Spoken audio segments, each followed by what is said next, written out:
Hi there, I'm Rachael McCampbell and welcome to McCampbell Art Studio. I am so glad you're here with me today. I went on location to paint on plein air a beautiful barn by a creek, but I only had about an hour and a half to set up and block something in, so I did that. Then I took great reference pictures of where I was that day and went home. A week later, I printed the photos, took my gear down by the creek because who doesn't want to be by a creek? So relaxing, and I wanted to kind of get in the mood for painting plein air again. So I'm outside, different location. I looked at my reference photos and worked for about, I don't know, another hour and 25 minutes. Then I still wasn't finished. So I took the painting about a week after that and went into my studio and finished things up. I've noticed that some of my students get this feeling they have to finish their plein air painting on location right then and there, and that's great if you can. If you're really a quick painter, awesome. I'm not. I am actually kind of a slow-ish painter. So I like to take my time. If I don't finish, I just get good shots, come back to the studio, take my time, and finish things up. But I will say that if you can work on location and you have the time, there is something about being there where you're catching the light, where you're working fast, and there's a freshness to the work. When you get home and you overthink things and study it and get too analytical, sometimes something is lost there. And I understand that completely, and that has happened to me. But I try to reinitiate and reignite that wonderful feeling of when I first stood out there and started painting. And then I feel like I do okay. So if you're like me and you can't always stay on location to finish your painting because you've got to leave, or there's too many bugs, or it's gotten too cold and windy, and you're a fair weather painter, then don't worry. The plein air police are not going to come and arrest you. Just go home and finish your painting at your leisure. So I hope you enjoy this video, and don't forget to hit the subscribe button. Look at the comments section below the video, and I have a list of all the supplies that I used to paint this painting.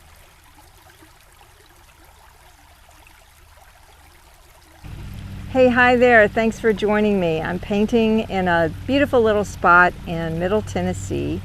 And I am standing in a creek, so you can hear the beautiful sound of the water. It's about 5 p.m. and so I only have about an hour to paint, so I'm going to have to make this fast. So I'm going to see what I can get in and take some pictures, and then probably do the rest in my studio. So first thing I'm putting out is some Gamblin Galkyd gel, and I'm going to tone down my canvas a little bit, knock off that white, and get a little tone on there, and then I'm going to start drawing and then block in some color. That's probably all I'll have time to do. Come on and join me.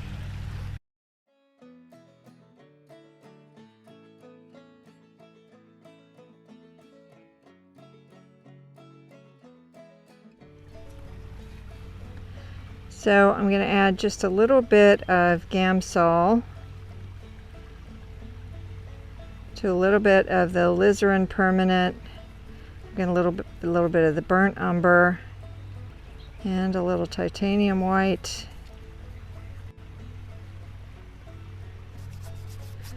I'm choosing red just because I really like a red undertone like this, especially when you have mainly a green painting. Just that complement, the complement of the green really helps. I think it tones the green down and gives things a better look.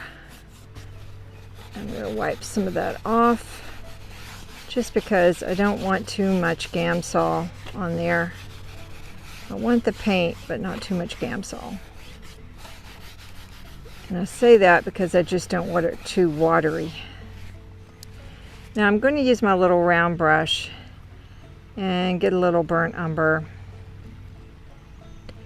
and some of this Galkyd gel. And I'm going to think about my composition.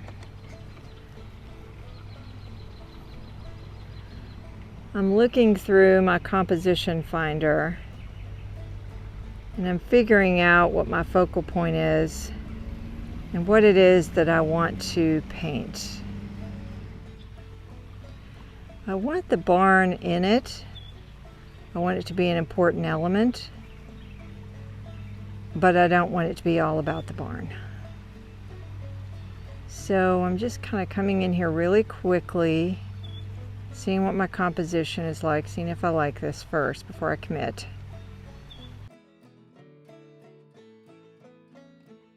All right, I only have about an hour, so I'm going to have to speed this little story up.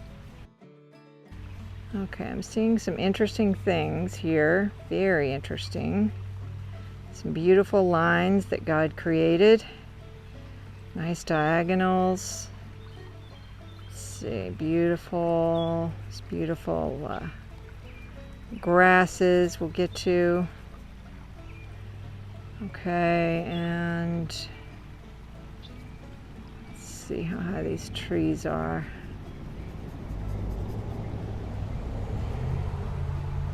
As you can see, I'm not drawing in the trees, I'm just indicating tree lines.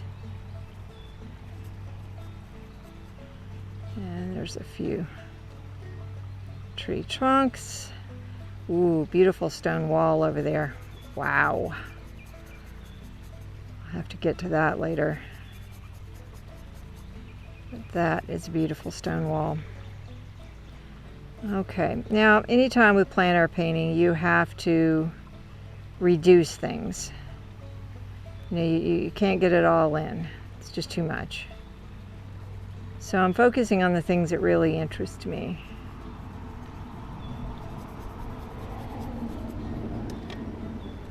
And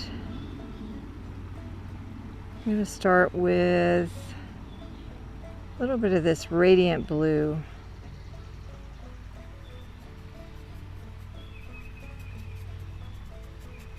The sky is very, very flat today. Now, whether or not I'll create something to liven that up later, I don't know. Sometimes it's nice to just see a flat sky. So this Galkyd gel, because it has alkyd in it, is a fast drying gel. It has a really nice glossy aspect to it too. So your work just turns out to have a nice glow. It spreads your oils really well. Yeah, I really like it.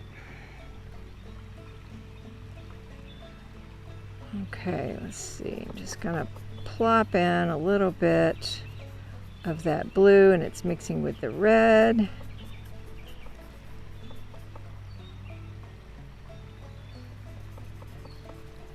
And it's really almost a white blue. It's got a lot of white in it. As you can see, it's very opaque.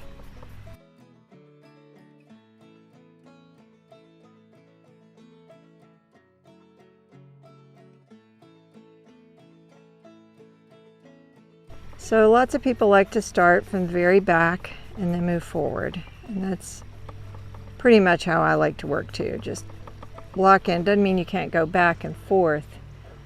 I'm just kind of heading toward the back first. All right, I'm going to get a little titanium white and mix it with a little bit of this burnt umber and a little bit of that Hansa yellow.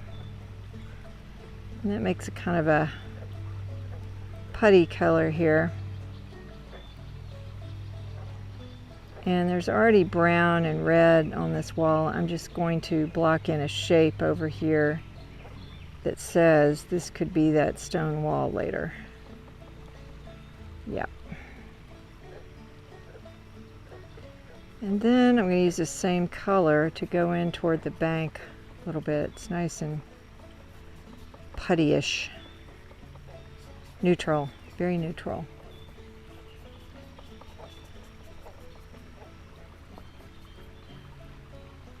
I'm going to take a little bit of this cobalt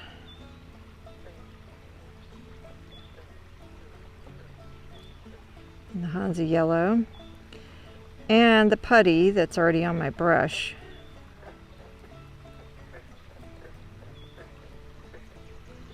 And I'm going to block in a little bit of green while I'm here, which is very pale. That's too pale. So I'm going to get a little bit of the sap green just to bring that forward a bit.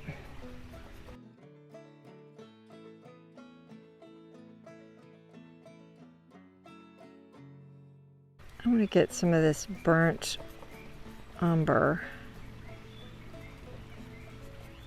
and the sap green together to start to create the creek color. Because if you'll notice, there's a lot of green and a lot of dark brown in these creeks in Tennessee. It's not like they're blue like some other places where they're reflecting a lot of sky or something. These can be very, very dark and brown.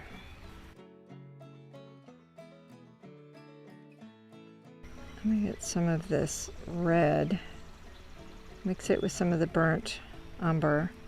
That's that quinacridone red, which can be very, very, very loud. So I want to tone it back with a lot of brown, maybe a touch of sap green.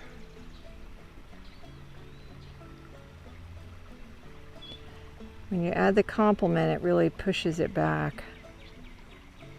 Now, a lot of this barn has faded. As you can see, the sun has washed out that red, but I want to get some dark in first.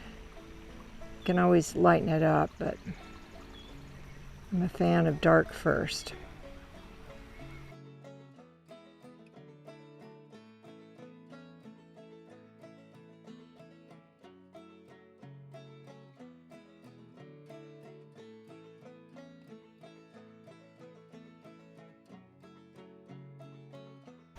And I'm going to take that same color, go back here and lay down, again blocking in where these stone wall could be later.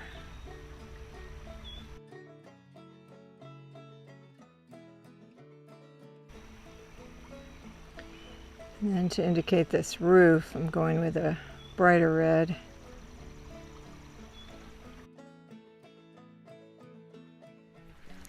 So I'm going to add a little ultramarine blue. Alright, so we take some burnt umber, some sap green, some ultramarine blue, and that makes pretty much a black. I don't want to come in and draw with that to get some of my contrast in. And there's that barn that's sagging.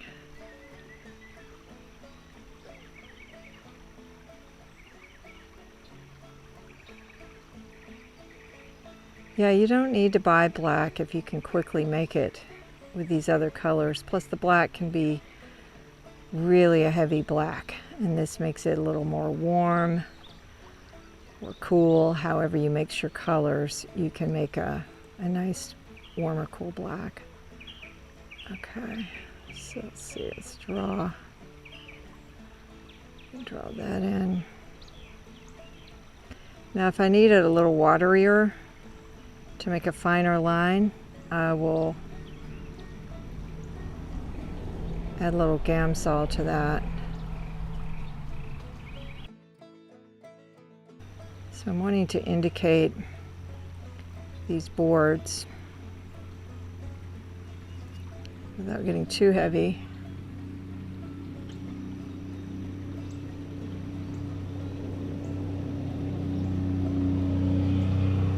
And I'm going to tone down that red on that roof.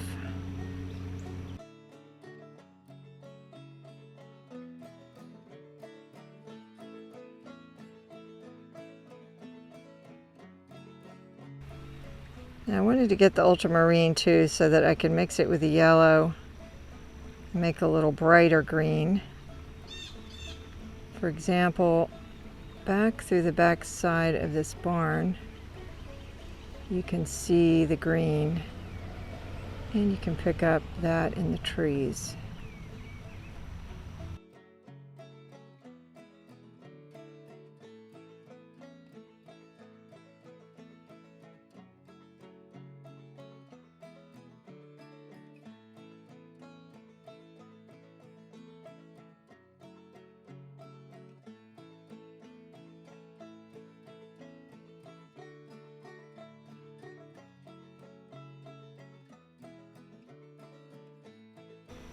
I'm going to get back in here with this black tone.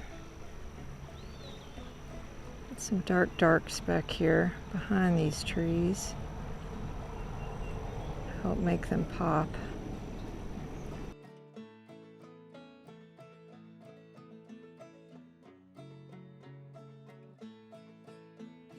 I think I'll grab some of this ultramarine blue.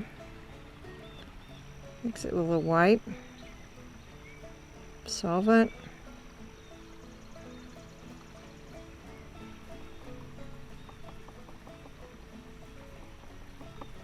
And just see if I like this or not.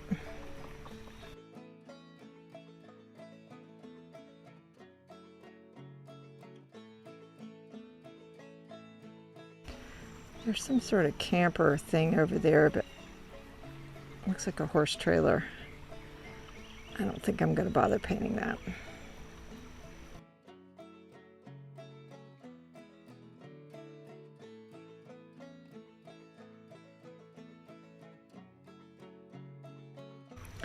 So while I have a color on my brush, I usually try to find a spot to add it. So I'm adding this green back over the water, glazing over a bit.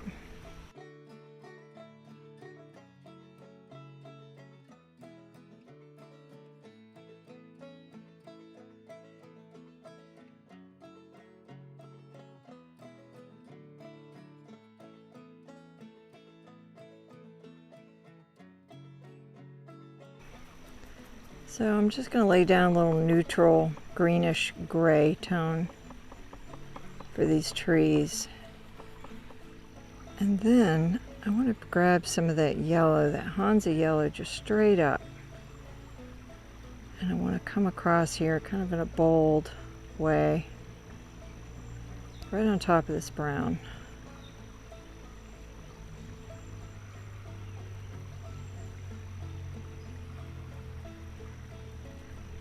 Oh, the sound of that water is so beautiful.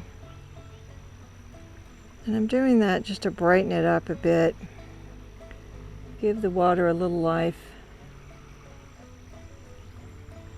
And then down here the water starts to move a little bit and it's whiter.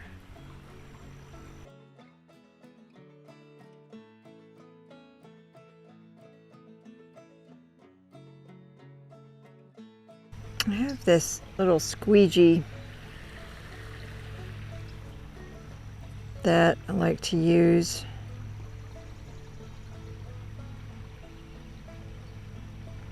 Especially to find lines.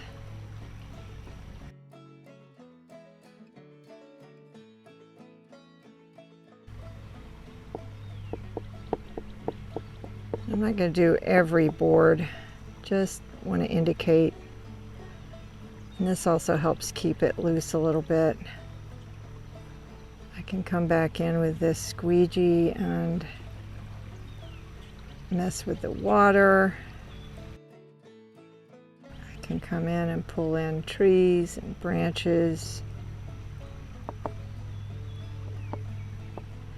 fencing, can like indications of fencing back there. So this is a process of removal. You're digging back. I may paint over this. I don't know. There may be something I find doing this that I like. And you can just smear paint on with this, kind of in a palette knife way.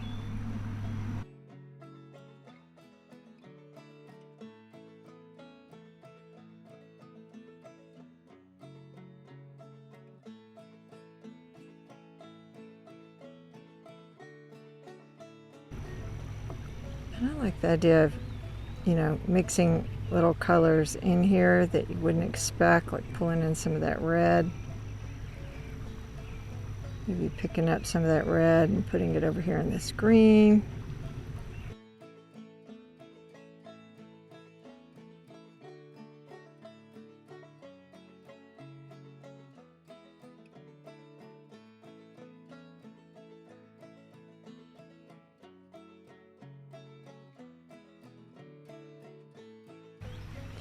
You can always lay down with your squeegee and come back in with your brush and you know, finesse things.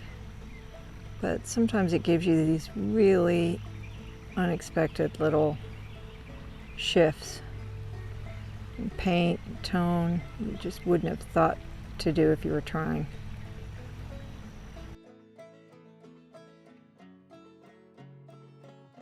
I'm going to throw in some of this ultramarine and white in the water just to catch some reflections. And you can mush the color around, like I said, creating new unexpected things. And then when you let it sit here for a second, it will start to set up a little bit. Like, get some of this sap green. And then it won't be quite so mushy and you can do other things with it.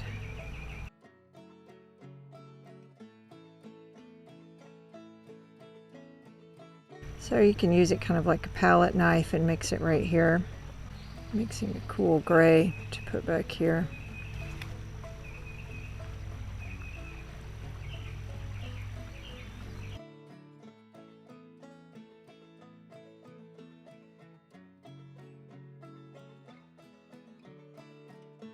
I'm going to lighten up the sky a little bit. Maybe with a yellowish green putty. And that'll also help draw your eye over to this barn by adding a little contrast.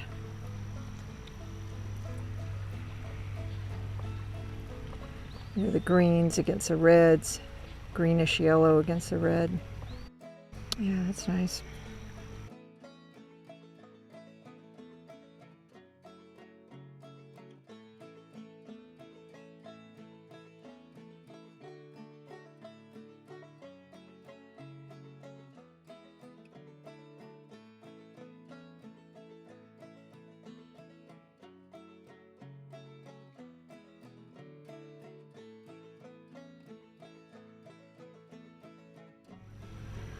All right, I'm going to get a little yellow, a little ultramarine blue,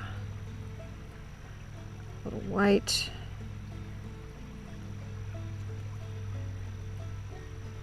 make a green here. It should be a little more yellowy green. So, add a bunch more yellow.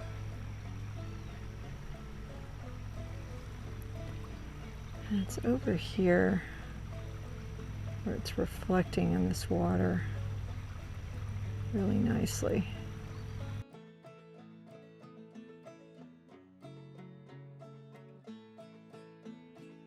And while I have that on my brush,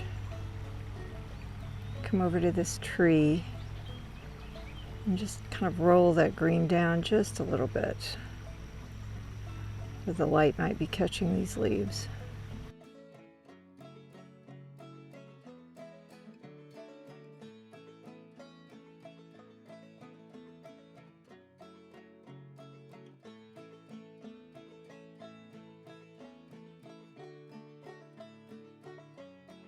Wipe some of that off. That's another thing, using a paper towel is a wonderful thing. It also adds unexpected texture, and things happen when you pull the color.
So I like to push back and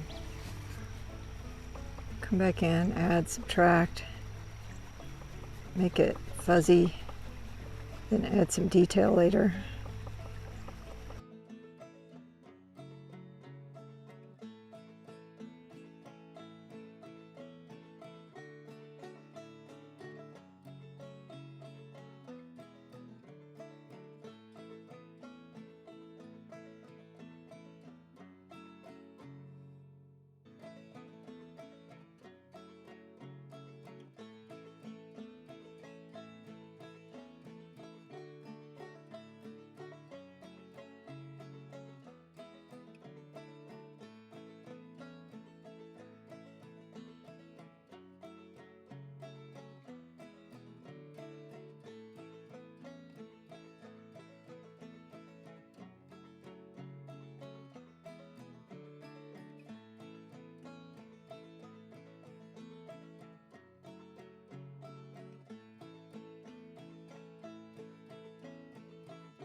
Hi there. So I started this painting last week. I spent about an hour and 15 minutes outside working by a beautiful creek, and now I'm going to try to finish this up, and also by a creek, but a different creek. So I brought down a picture of my reference, and I'm just going to try to remember what that was like and finish it up here. So welcome and thanks for joining me.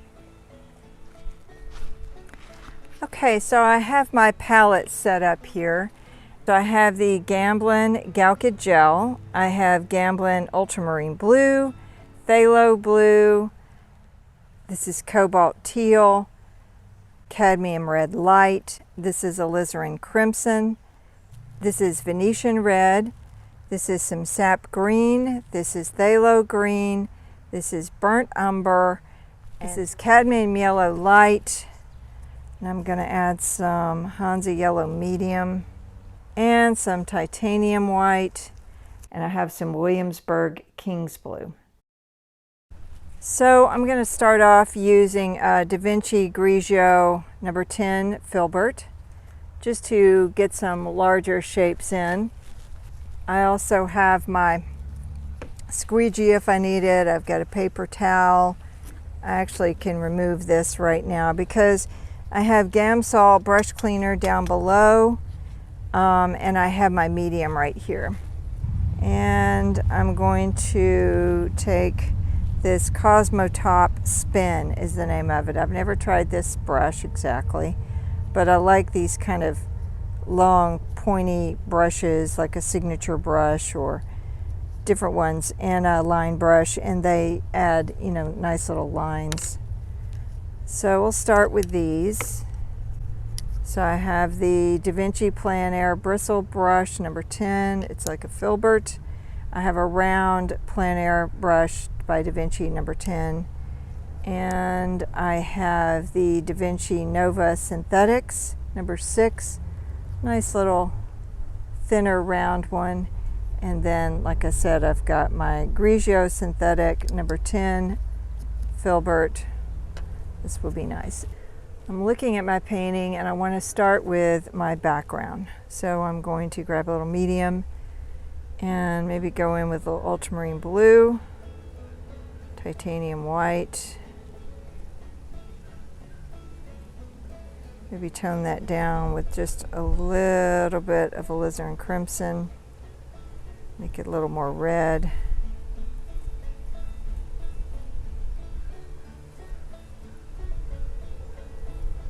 And warm. And let's see.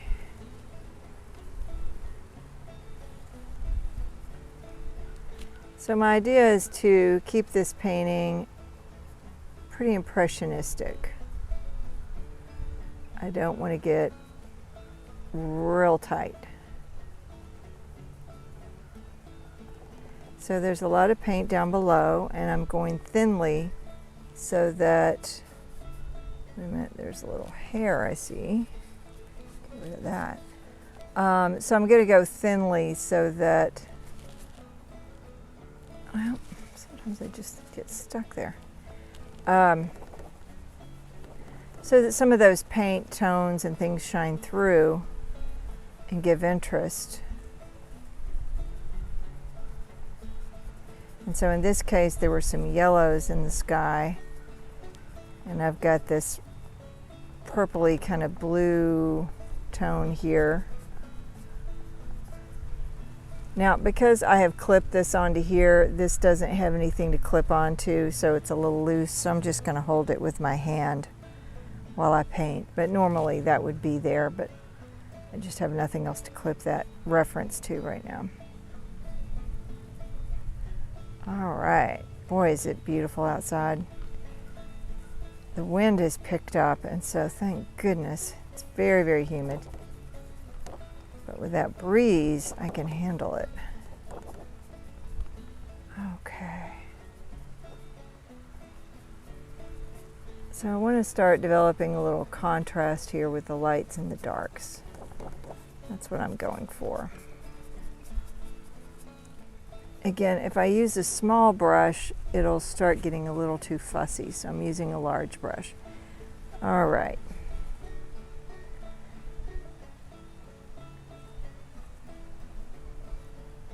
So I'm going to take a little of this burnt umber, a little bit of that phthalo green, and that makes it very dark, almost a sap green, but it's more opaque than a sap green. Sap green is very transparent, which works really great for glazing, things like that. So again, I'm going very thinly here. Back here in this background, I want to put in some darks so that the lights will then pop out a little more.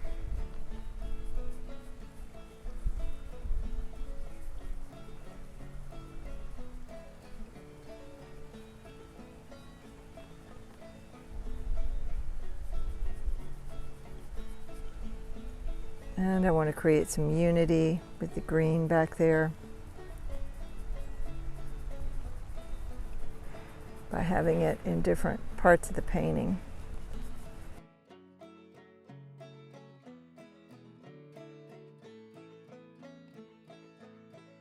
Okay, again, this is a bit of almost a glazing. I'm just really lightly going over this. I'm going to want to keep the background very loose and indicative.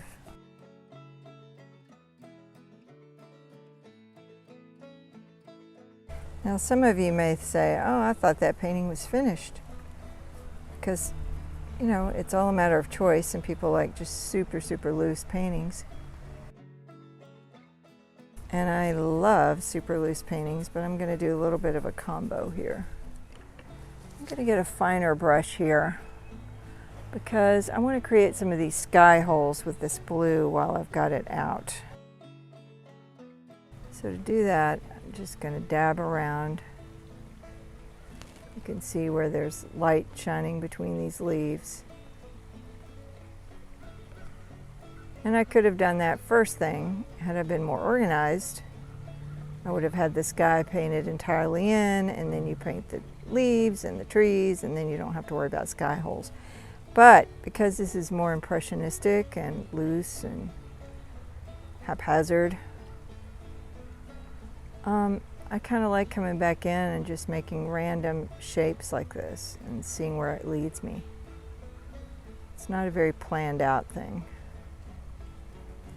which gives it that nice spontaneity, and I like that.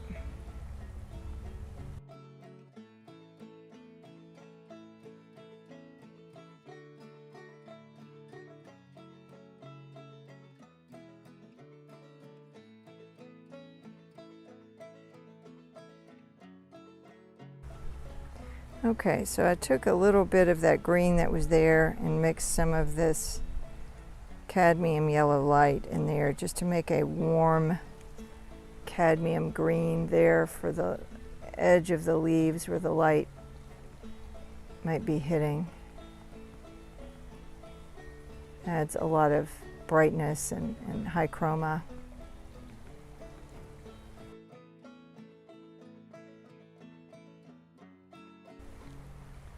And again, I'm not painting every leaf, I'm just giving indications of light.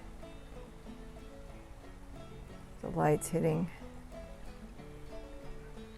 some of the leaves, some areas. When you see paintings where every leaf is painted, I mean, that can be beautiful, like a highly photorealistic painting, but that's not what I'm trying to do here.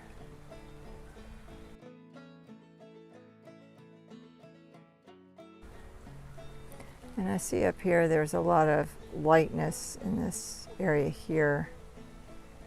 So I'm just going to kind of glaze over this with some of this cadmium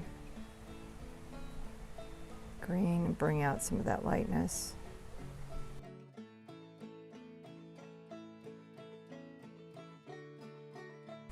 And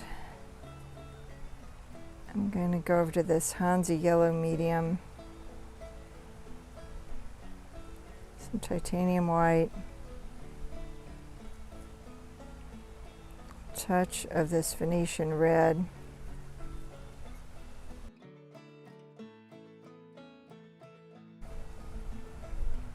and then I'm going to add just white to what's on my brush. I'm going to look at these tree trunks here for a second. Again, like I said, I'm trying to create a little contrast here.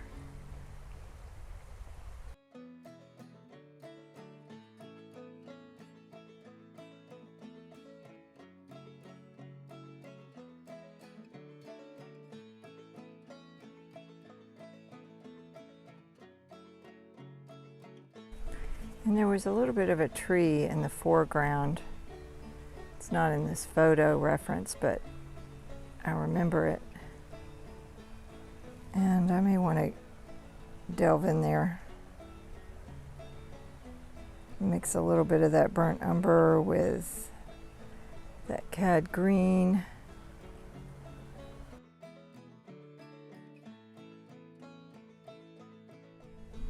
Now, in the actual landscape, there was a big thing of white rocks, which I found to be a little distracting.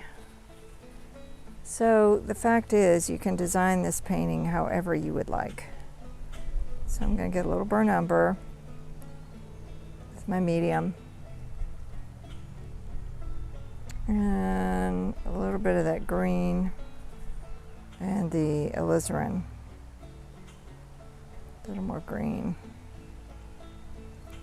And that makes almost a black.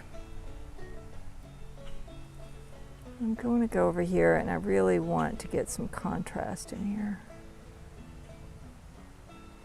Like I said, at this point I'm kind of making up the landscape a little bit, but that's okay, you can do that. And I'm going to push the color in just a little bit, but I'm not going to worry about spreading it at this point. I'm going to lay down some color, dark color, while it's on my brush. A few spots here.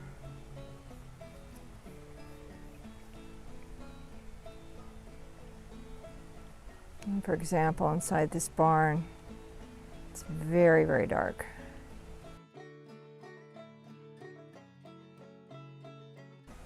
And I'm going to take this blackish color while I have it and mix it with a little white. You always want to have a nice little pile of gray somewhere to use.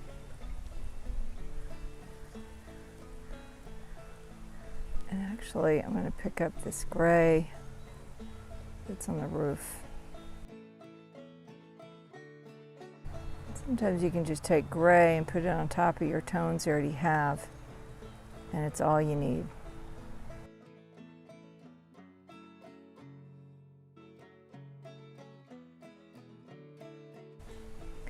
For example, this barn has all this red paint that has lost its color.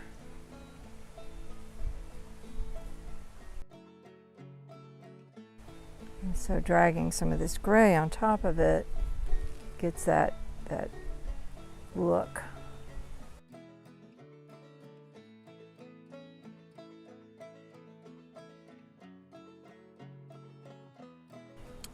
And I'm going to take a little of that gray and mix it with these reds, the Venetian red, touch of cadmium light to brighten it.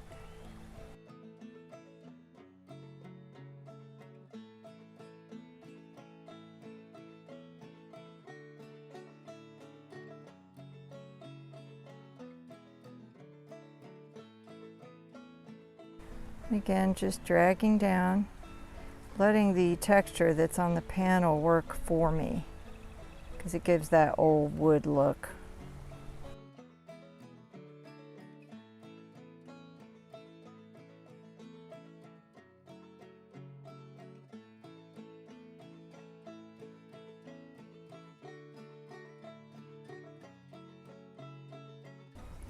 So here I'm taking just some lighter red and going on here and just creating some layers of the gray and the red. I don't want it as bleached out and white as the actual barn, because to me that's too stark of a white. I just want to indicate that it has been sitting there for years and the paint has faded.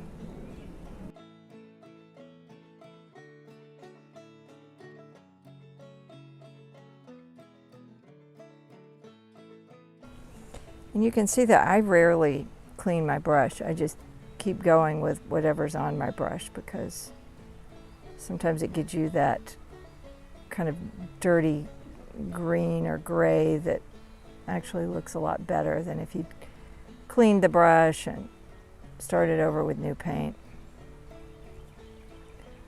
So I like this bit of a muted green here. I'm just going to pop around here. There was a tree here I wanted to capture. Just very softly. So with this dull kind of gray-green, it's nice for a more distant tree like this.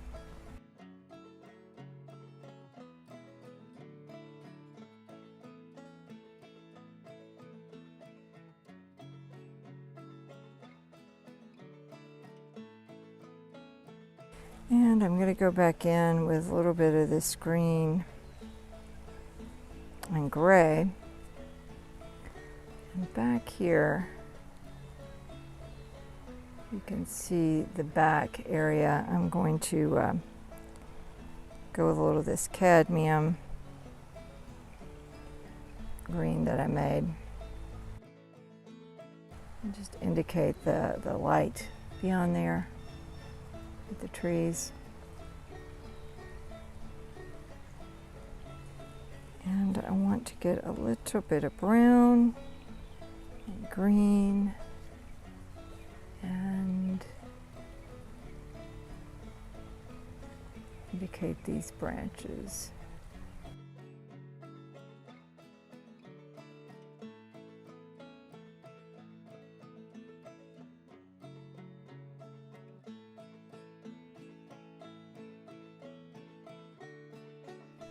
So I'm looking at things and I'm seeing these different shades of green in the background. Some are bluish green, which is always nice because it's a cool green and it recedes.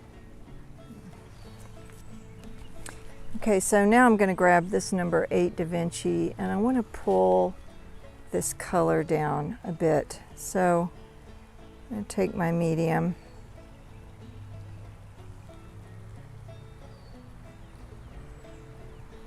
I just want to kind of glaze this down, see what happens. A nice flat brush is a good way to do this.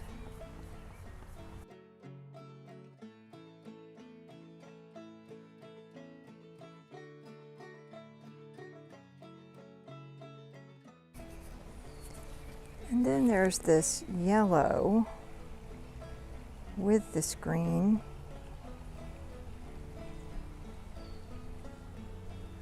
It's right in here. And I want to touch in there.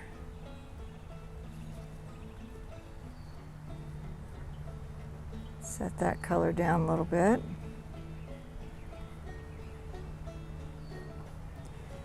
And then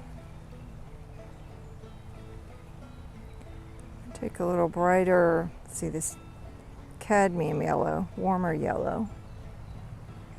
And I'm going to mix it with this kind of putty color I made earlier to tone down the yellow. Okay, now because this is a lot of titanium, it's going to be very opaque. So I'm going to add as much medium as I can to it, and I just want to lightly get some lighter tones in here.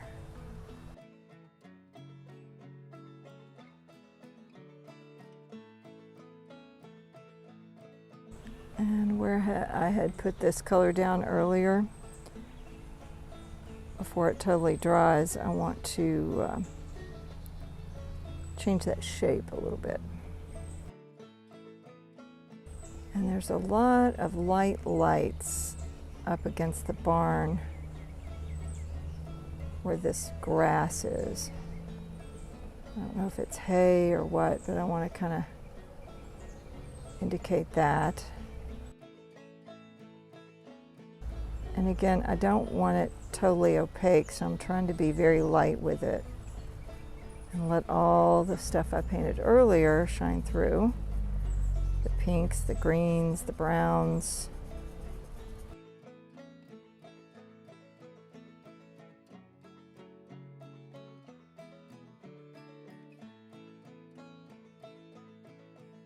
And let's go ahead and indicate the reflections while I have this on my brush.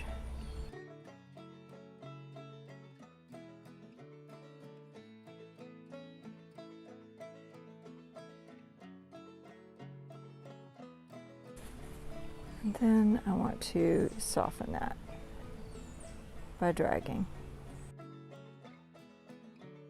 So you can just gently drag across, and that will push that back.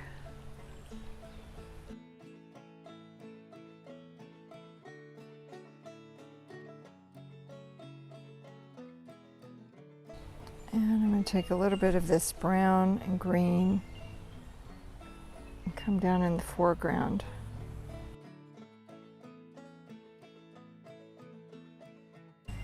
And where your little clasp is, you know, where it's holding on to your panel, you know, while your painting's wet after you take it off, it's always nice to touch that little edge up while you have your colors mixed on your palette.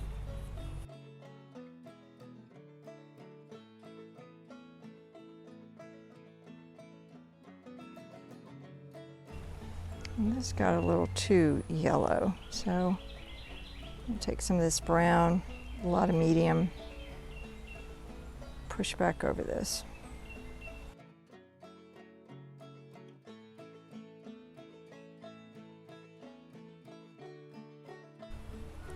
So there's a little bank edge there.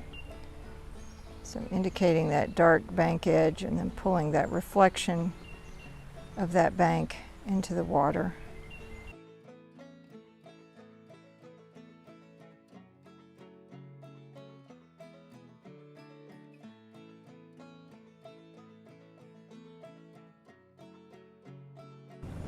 Okay, and down here in the foreground, I'm just going to kind of wet this out with the medium a little bit, moisten it,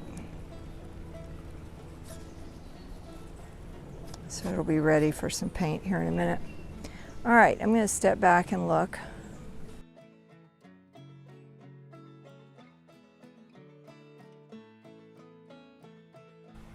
I'm looking at my colors, my possible reflections here in the water.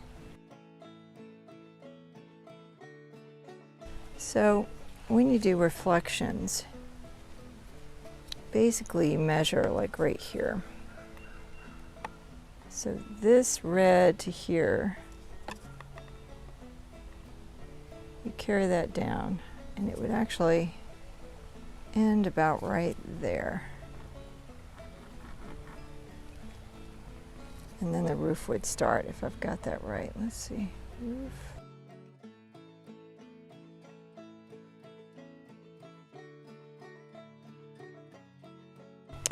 And then you've got this dark area here.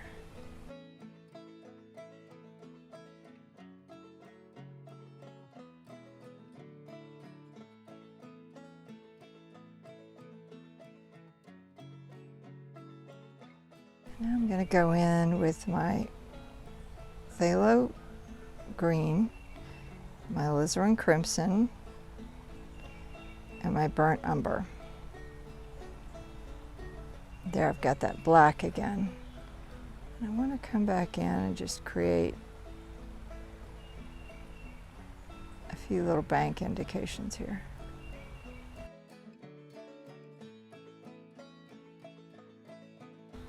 I'm going to look around while I have this on my brush. I'm going to come back in and get some of these darks that I want to get in.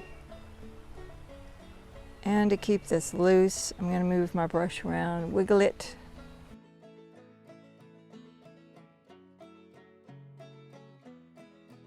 Going to add just a little bit of Gamsol to that medium,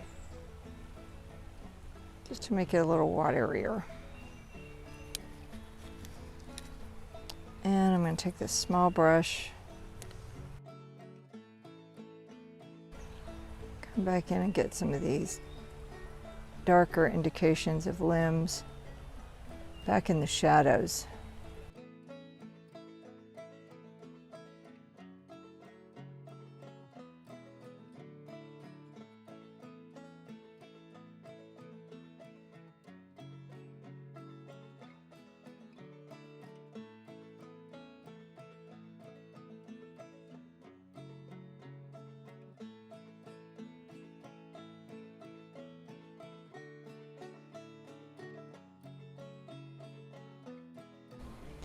And as you can see, because I've spent an hour earlier on this piece laying down some basic tones, it makes it go much faster now because I'm kind of building on what's beneath.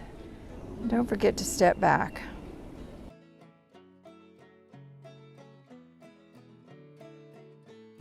Okay, so I'm going to find me some kind of brownish greens to come up here, break up these branches. That's not enough contrast. I'm going to add a little phthalo green, a little alizarin crimson to it for the dark greens.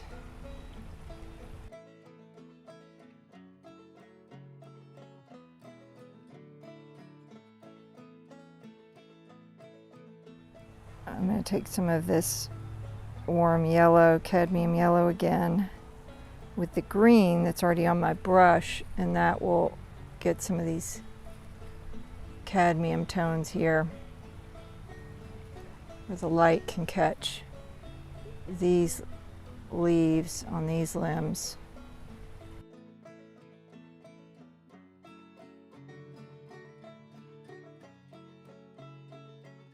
So if you notice, sometimes these trees have clumps of leaves. They'll be lighter where the sun is catching them there, then they go to middle, then they go to dark tones. So right now I'm just catching a few of the top leaves.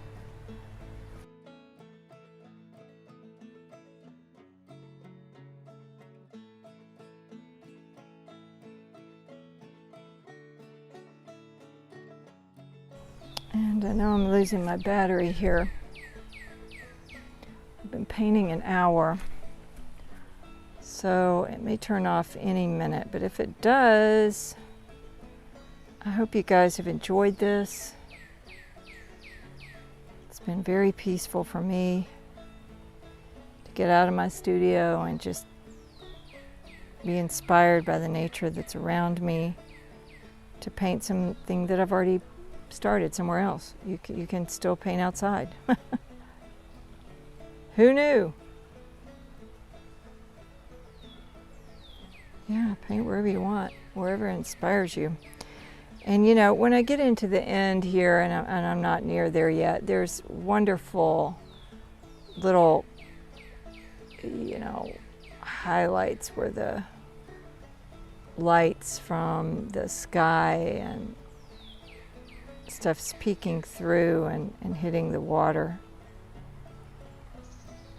And then it ripples. So those are little final touches that will be futzed with. I'm not going to do all that now, but you know, that's part of the water reflections and things that are really fun to do at the very end. You soften them a little bit. So take a dry brush to soften some effects.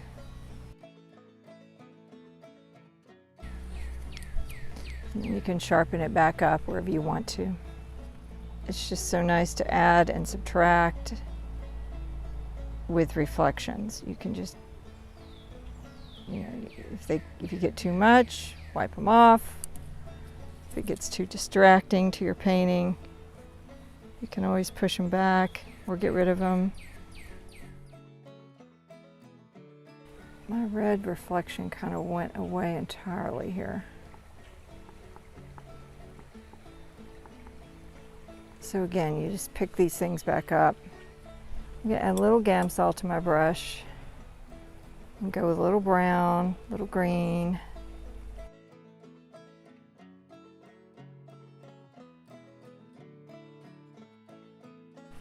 And just be making some indicative grass here.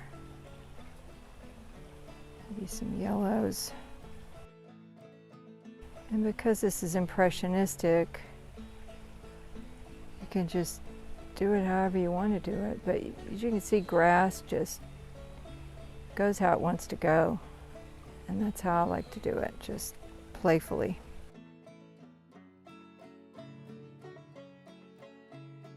And then you you can have these very loose grasses, and then you can come in, and there was this one grass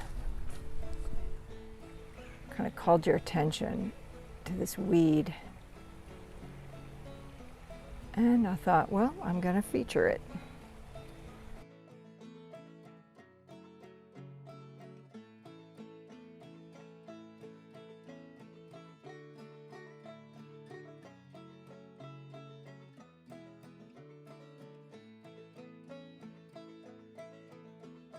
Let's take a little bit of this King's Blue and put it in a few spots up here and see how that looks.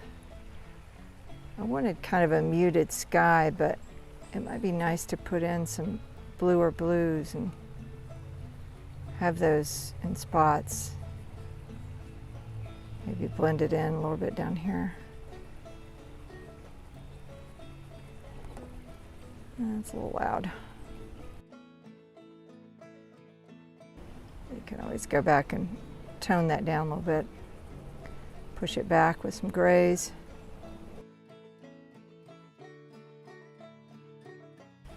And these sky holes, again, you can come and soften everything with a drier brush, just to make the edges soft and more atmospheric. So you can just take your brush and every now and then while you're painting, soften. It's a big trick. People are like, how do you get it so soft? How do you get it so atmospheric? This is how.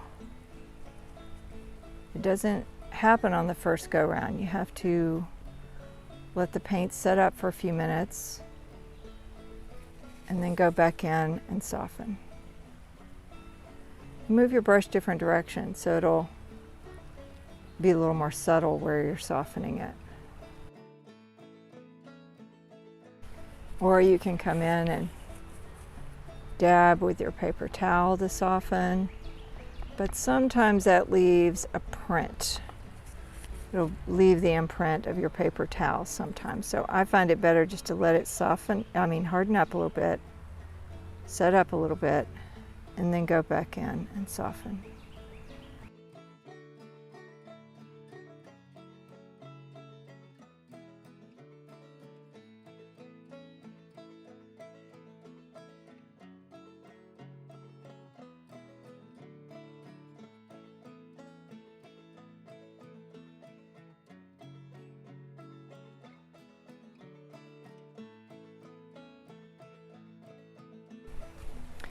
And sometimes if you want just a little straight line, you can come in with your squeegee.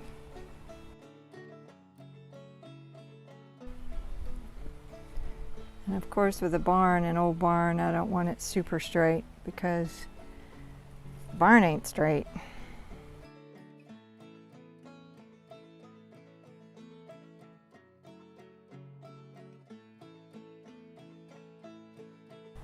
And then the same here, you could add some of the light reflections with your squeegee, your tree edges. And then if you want to, we can get into a little bit of the stones that are down here. Some stacked stone wall. I'm just going to get into that, just a little indication of it with a little white, gray, that gray that I had made, and I added a touch of Venetian red just for warmth.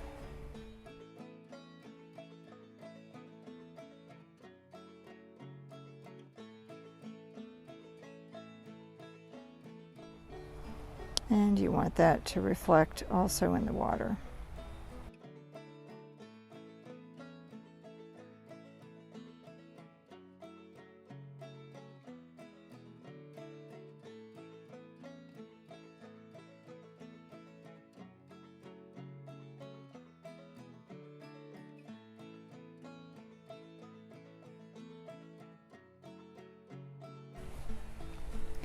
And these trees have gotten a little on the bright side, so tone those down. basically made a little bit of a purpley brown color to push those back.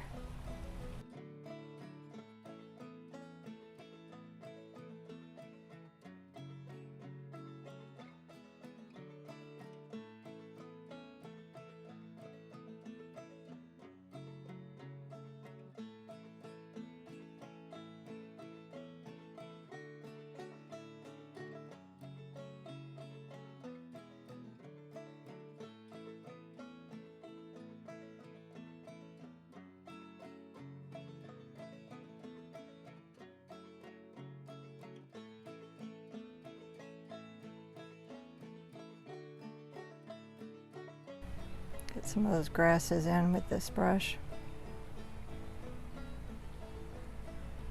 And that will make a good contrast against this weed that I want to do.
Okay, welcome back. Here we are in the studio, and I have my painting that's very dry now, dry to the touch.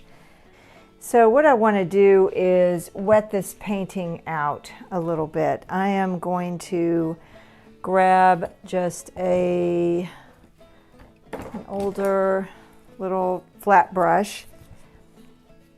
Make sure everything's clean. I've already wiped it off really good. And then I'm going to take a little bit of Galkyd Lite and pour it in my container here.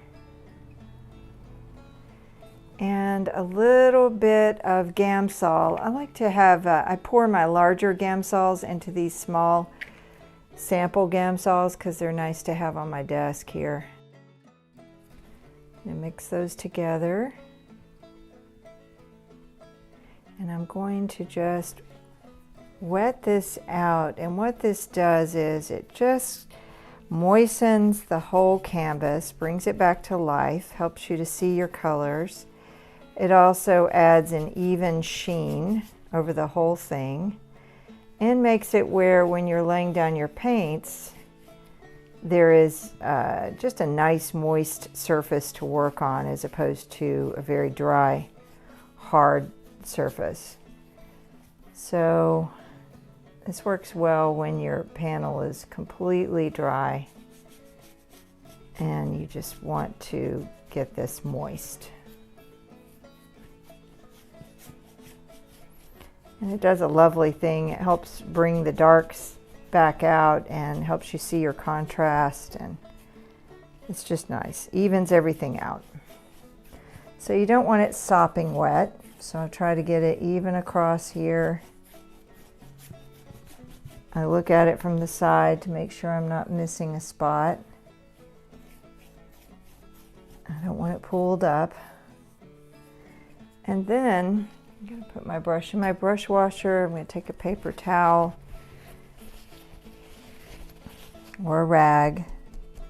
And I'm just going to dab it, make sure there's nothing too thick on there.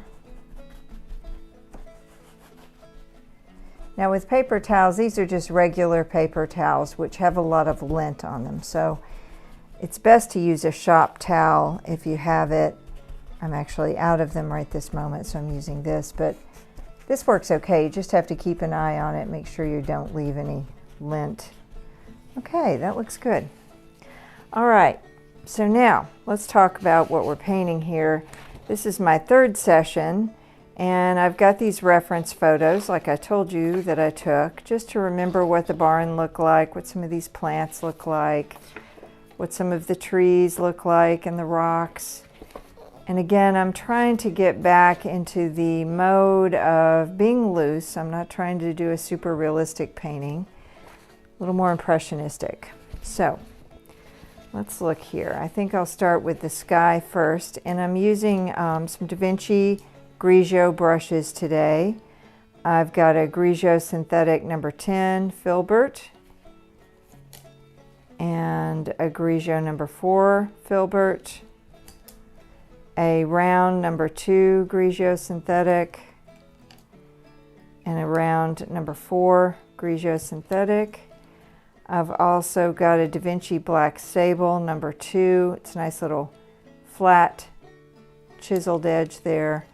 And this is a Master Touch liner brush, just, you know, for the finer points.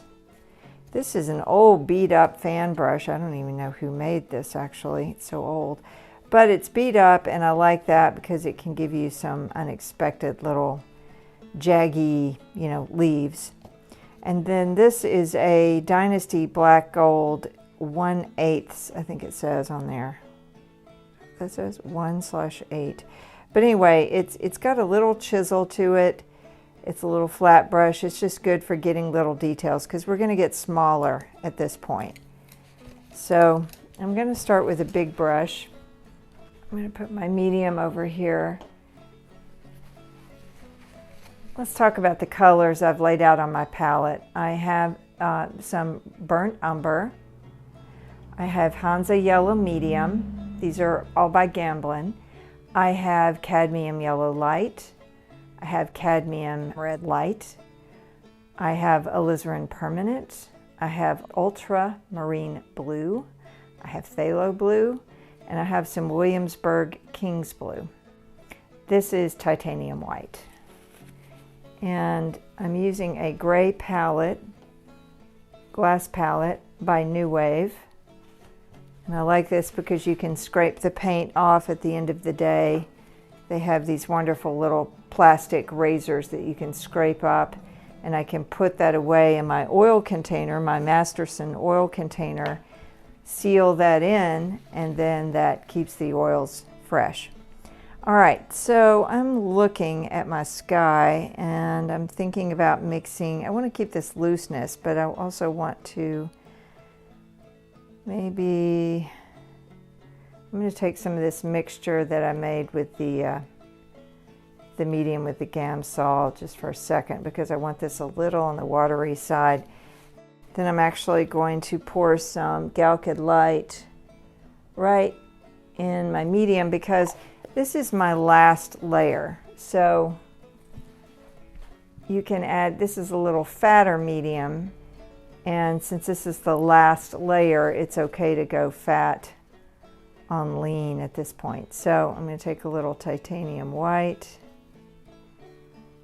and mix it with that. I'm going to throw in a little alizarin crimson just to tone that down, and a little bit of burnt umber. I'm going to add a little alizarin crimson, I'm going to add a little more ultramarine blue here.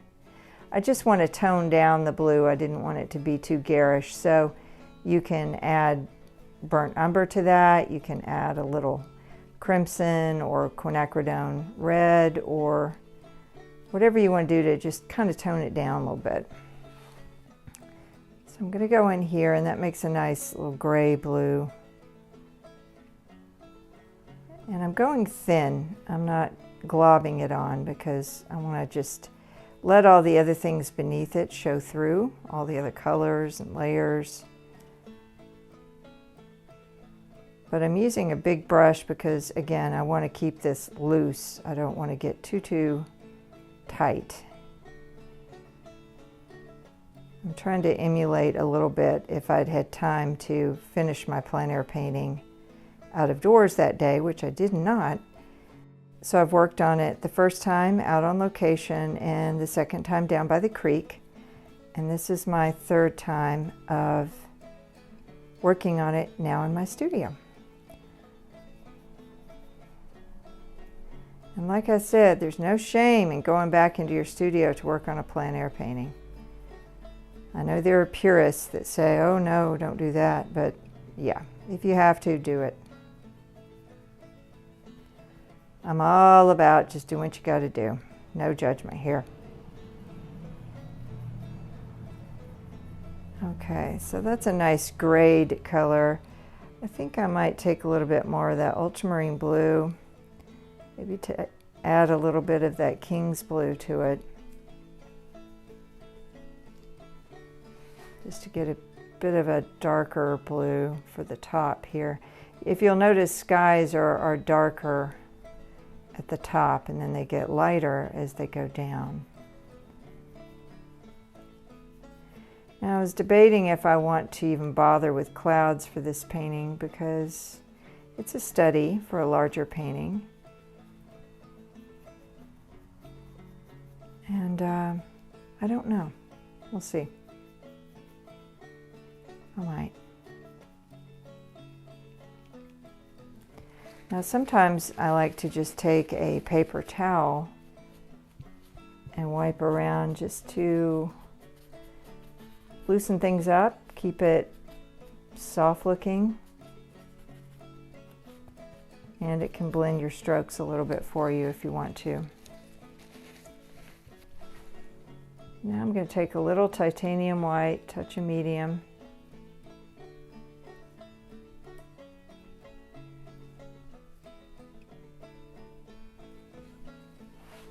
and I'm going to come down here and just see what a little brighter color might be. Now this area right here is my focal point, so I want it to pop.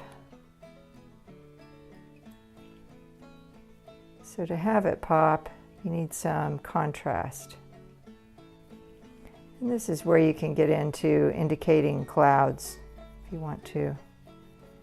What I like to do with oils is let them, lay them down like this, then let the medium do what it does, which is it helps it dry, and then I come back in and blend a little bit, but not immediately, because then it'll just mush around.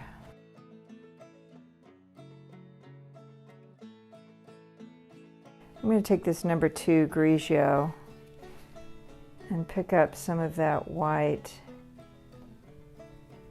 mix it with just a hair bit of blue, and I want to define some of my leaves and trees by going back in and kind of creating these little, I call them sky holes.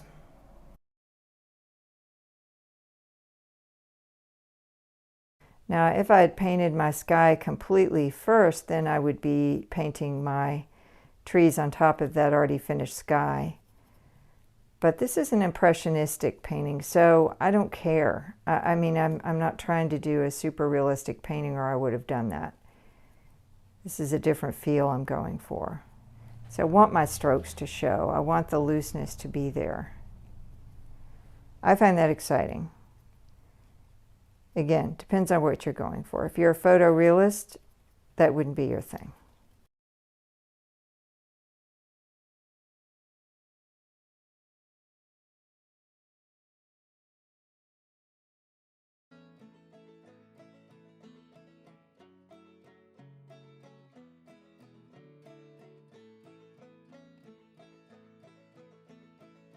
And I like the abstracted edges and just letting things go off the edges like this. Let the red that was beneath there show through.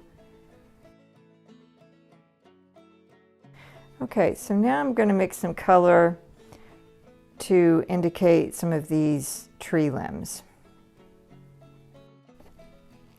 And if you notice, they're a little darker than this color. They're kind of a gray color. To mix gray, we can make some black. So I'm going to take some of this Hansa medium, some of this phthalo blue,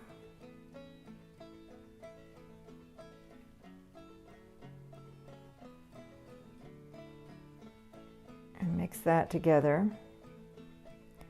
That makes a nice green, almost a viridian green. Then I'll wipe off my brush a little bit. Pick up some of this alizarin permanent and mix it in with the green. And as you can see, it almost creates a blackish tone. Now, when you add a little titanium white to it,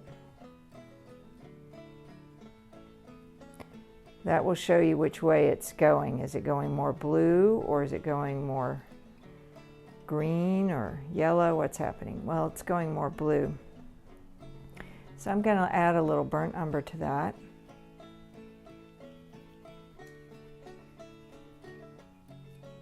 And a touch more of this. It's a little bit of a purpley brown.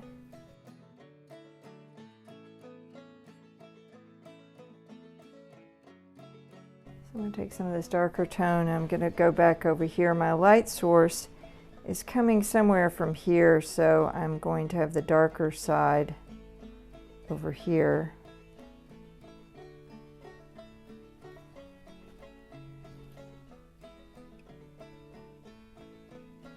And see, that purple pushes it back. I don't want it to scream at you as far as a tree goes, but I want it to be pushed back, yet still visible.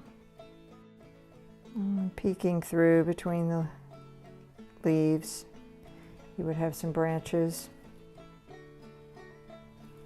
Some will hit the sun, some won't. I'm going to moisten my brush a lot with the medium because I want this to be very flowy. And if the paint is too thick, it just sits, it globs, it won't make limbs very nicely. Again, I'm not going to get too detailed. I just want to indicate lines and limbs, and then we'll have some dark darks over there to really help with the contrast in a minute. And lights. Yeah, I'm loving that purpley color. Now, not all the trees are the same color, so we'll have to change that up a little bit, but okay. So I'm going to take some of this dark over here and just show you how when you, a little medium on there, you take your dark tones, your complementaries all mixed together, and you put it against something, it really makes that thing pop. That's adding contrast. And you can start to pull out some shapes. Maybe there's an indication of a fence without having to paint the fence because it's in a shadow. You can just barely put in some lines that maybe indicate that the fence is over there. And again, let's get some dark contrast over here in the distance. And you can see in the photo, it was very dark over in here. There are a lot of big darks over here against the trees. So I'm going to go over there. Now, because I wet the painting out, it's really helping me spread this color nicely. That moistness really helps because the painting has a lot of texture. It's very dry if you don't do that. And your paint has a tendency just to sit on the surface and not go into the crevices. So this helps that. I am relaxed. I hope you are too. Hope you're painting with me. So at the end, it's nice to add a good amount of medium to your brush so that you can get in here, I call it backstroking, where you're going into the back and pulling in over these soft weeds to pull them out, but without having to draw weeds in. You know, you want it to be soft, at least I do. I want it to be indicative and soft. Sometimes it's good to just let the viewer be able to fill out some of the details for themselves. If you get too detailed, especially in the background, it flattens your painting out.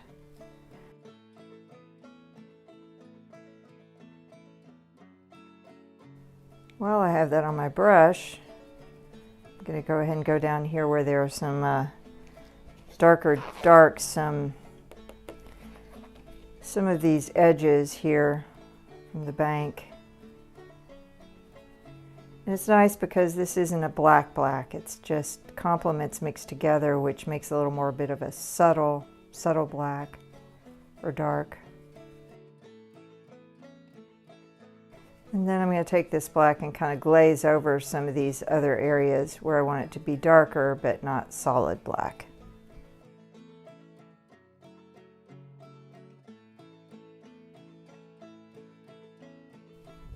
And while I have the black, I'm just going to go back over here and glaze a little bit on the stone to indicate where the light is not falling on the stone.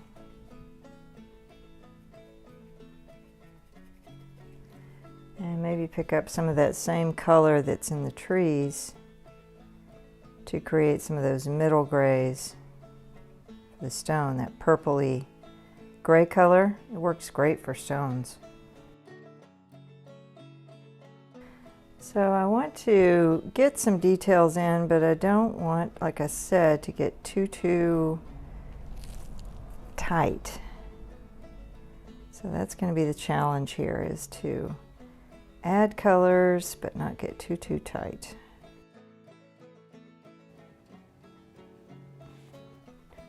A little bit of that alizarin to that green that's left there, make another dark tone.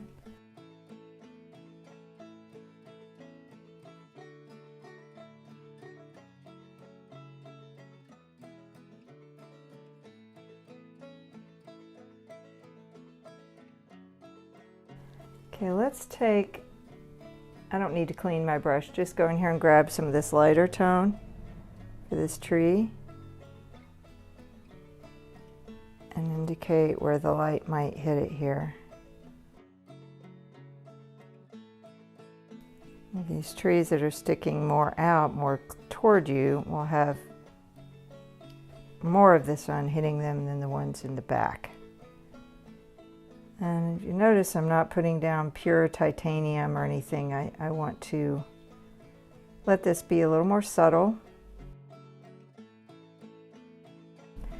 So I think in painting, you're pushing, you're pulling, you're pulling things out, then you're going, nope, that needs to be pushed back. I don't get it right the first time. I just don't. Some people do. So I keep studying it, editing it.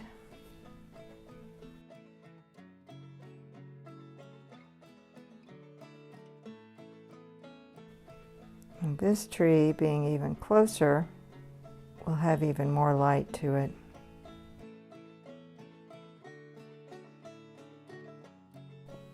And then if you want to make one area pop just a little bit, maybe I'll add just a little warmth to it with the yellow, the Hansa yellow.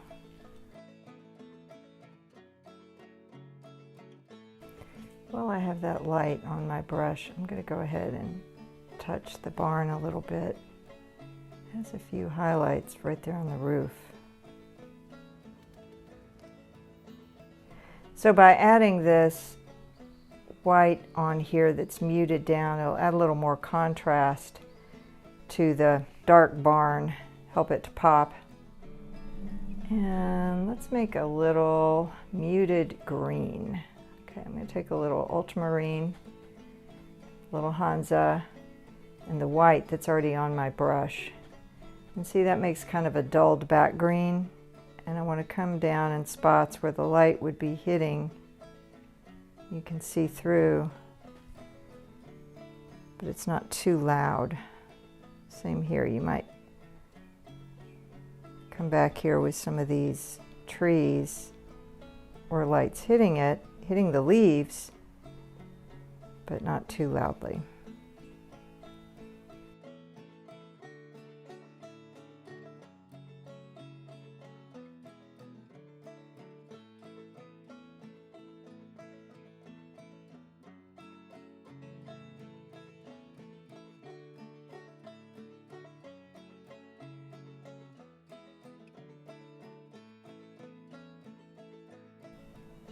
There's a little bit of red showing through from the base tone, and I like that. I'm going to make sure and save that. A little more of an olivey green now. And I'm going to come back up in here. I like just having different tones so it's not the same throughout on a leaf, on a tree. And these leaves will have a softness for two reasons. One, I wet out the panel to begin with, so everything's softer and blends a little bit better. Plus I did those sky holes, which are still wet, and that blends in a little bit. And I like this brown that was on here. I don't remember when I did that, probably the first day. So I just want to keep that and add a little subtle green on top of it.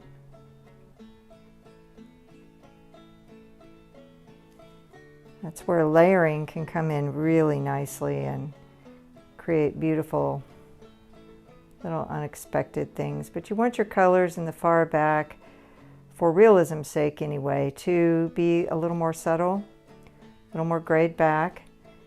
And that's called atmospheric painting. So the further the distance that it goes, the softer the tones will be, the more muted the tones will be, and the softer the lines will be. And that gives you that distance, that feeling of deep distance. Let's see, I'm going to grab a little bit of titanium white, mix it in with this grayish green tone I've got going here, and maybe pick up a little highlight on some of these branches to help pull them out. Not all the way down, I just want the light to hit on some of them. There's a post here. Have him catch a little light, and then while this is on my brush, go over here to this tree. As you can see, I don't really wash my brush very much. I just like to let the colors mix. And as the water moves, the reflections get warped and skewed.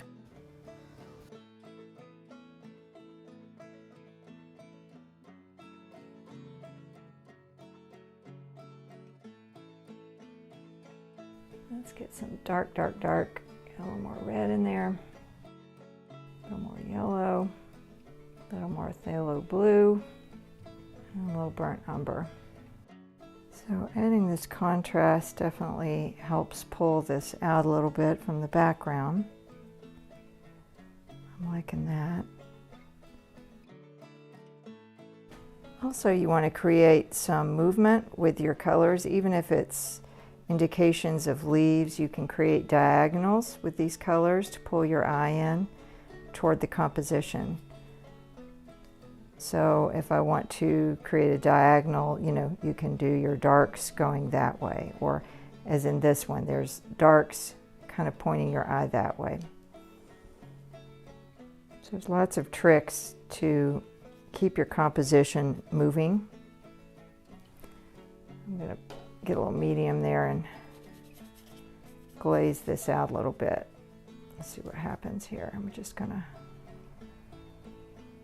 push in and let these weeds show up a little bit against this dark.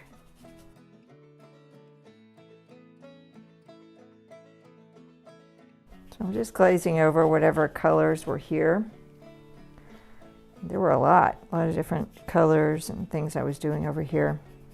But I want to darken this up in the foreground. So I'll just try a glaze. And I don't worry about it being perfect. I'm going to grab a paper towel. Smooth that out a little bit, lighten it up.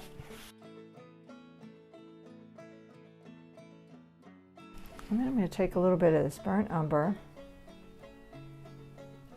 Mix some titanium white with it.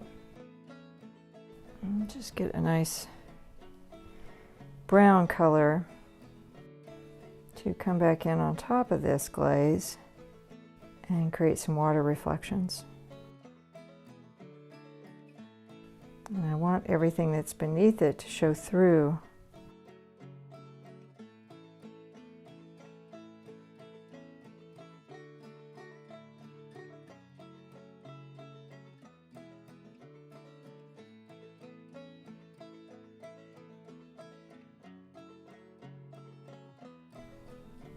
And then where the stone is, you want to have some of that reflecting into the water here.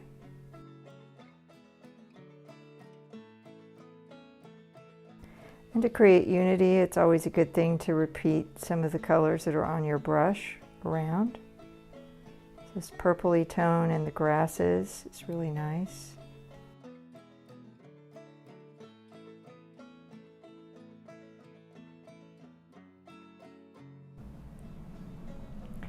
So taking the cooler yellow and mixing it with the cooler blue, the phthalo blue, you get a brighter green like that. And so I'm going to mix that with some white, and it gives that very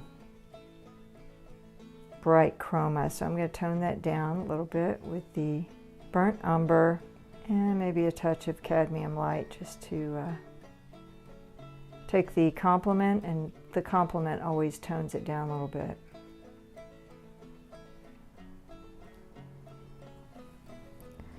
Let's see what that green does on top of this darker tone here.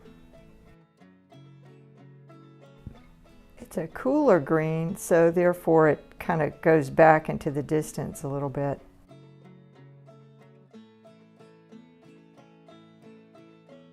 And you want to be realistic about your leaves, so you want to make sure they go on top of your branches and cover over your branches at times. You want the limbs to peek through and then the leaves to cross over.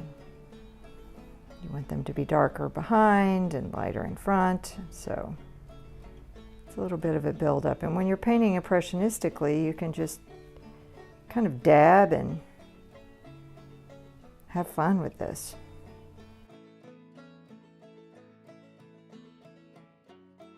And again, like I said, to create unity, I'm going to spread pretty much all the colors around a little bit. I mean, there can be areas of just one color that stands out for sure, but I'm trying to create it where it makes sense, where they're all speaking to each other across the panel.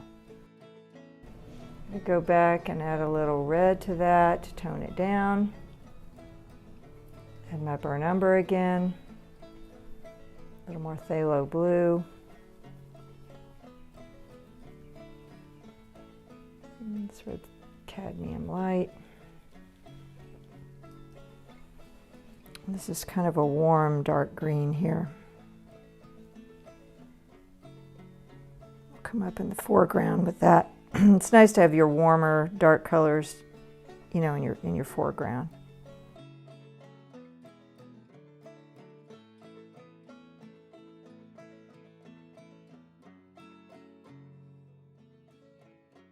Okay, so at this point I'm going to grab a small brush like this little black sable number 2, and I'm going to grab some of this dark tone again. And I want to create the bank. No, not that dark, sorry. Let's add a little lighter to it. Yeah, kind of a gray tone for the bank.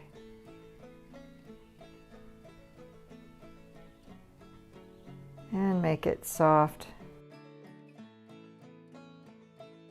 I want to come in with a little bit of that Hansa yellow and this white and this mixture of a light green here. And I'm going to come back in. I don't want it white, but I want to pick up some contrast here in front of the barn. It looks a little dull to me.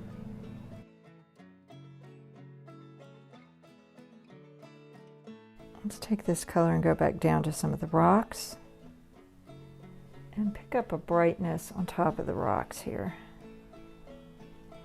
Just where the sun is hitting some of them. So again, I want indications of rocks. I don't want to paint every rock. And I achieve that just by making some marks and having some contrast of light and dark.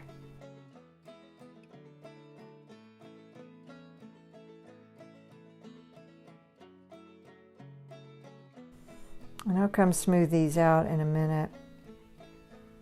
With oils, it's nice. You can just lay down some color and then get back to it a little bit later. All right, I want to add a little contrast here on this tree. So I want to indicate some of these tree limbs again. Pull them in, push them out. Every now and then I have to wash my brushes just to make sure they don't dry. I keep a metal garbage can in my studio so that I can put all my rags and paper towels and anything that has any of these solvents on there so that there cannot be any kind of fire. These colors, they kind of changed as they started to dry, so I'm taking a dry brush. It's got a little bit of Gamsol on it. I'm going to come around and kind of mix these together a little bit and see what I have with the sky. And a lot of the red is showing through from beneath, which is kind of interesting. I'm also going to take a little cadmium light, a little of this cadmium yellow light, titanium white, and making a warm white, because the sky is very, very cool. I'm debating, I'm just going to put some color down here and see if I like it or not. I want to see what a warm, like almost a Naples yellow against this looks like. See if I like it better than the blue. I just don't feel like there's enough contrast.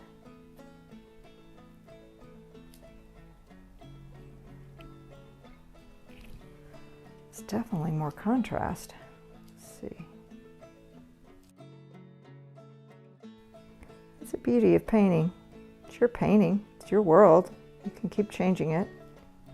You don't like that color? Wait a while, wipe it off, look at it again, make another change. And I'm kind of liking the brighter, what happens when I add some of that to this water.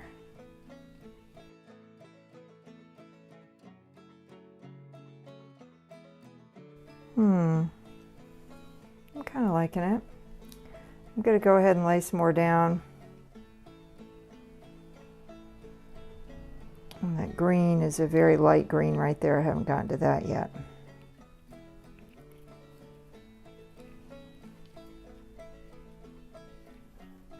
Kind of like having a warm tone in here because everything's pretty green and brown, and except for the red barn.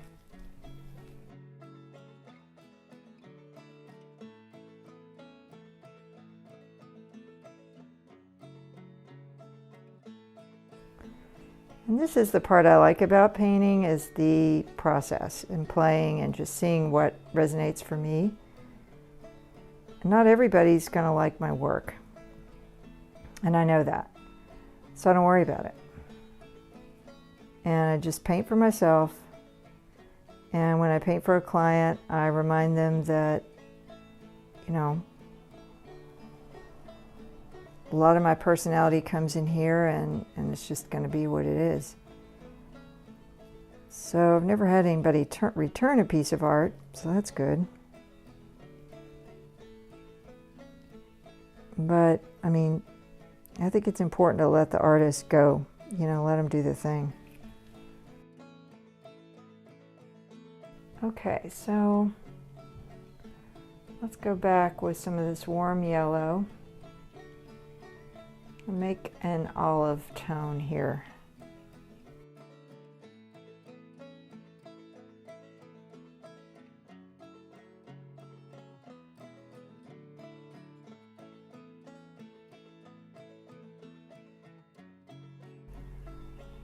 So this is blending, and then if you want something to really stand out, you can always come at the end and make some prominent dabs of paint to pull something out.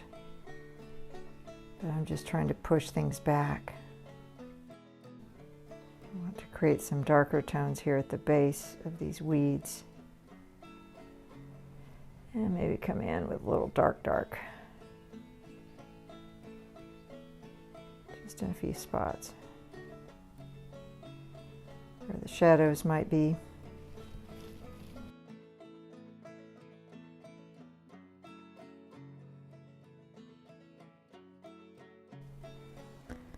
So I want to make a brighter green, so I'm going to add this brighter yellow, the phthalo blue. It's way too much blue, so let's see. Let's grab a lot of yellow and keep the green on my brush. There we go. And when you use a cooler yellow with a cooler blue, you can get that cadmium kind of green, very bright green that you see sometimes when grasses are lit in the sun. And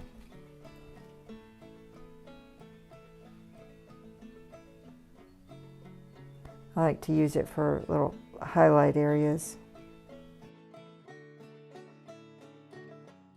And let's see what it does. Up in here, it may be too bright. Yeah, it's a little bright. Okay, so I'm going to take this over here. I'm going to add a warmer yellow, a Hansa Yellow Medium. See how that toned it down?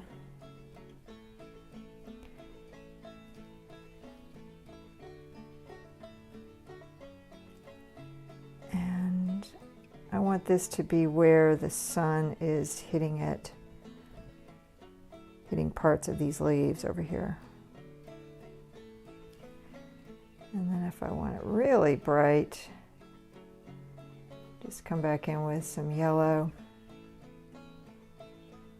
and touch where the sun might be getting that very edge to make a little bit of a statement there. But I wouldn't do it everywhere, just a few spots.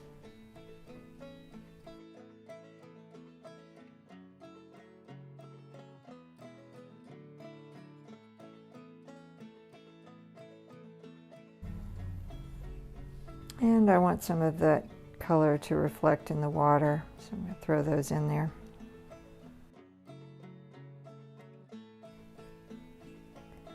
So when in doubt, add some gray.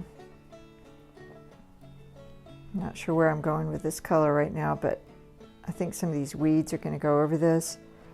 But I think if you want a neutral background or anything, just always either go with a warm or a cool gray. This is kind of a coolish gray. It's got some blues in it.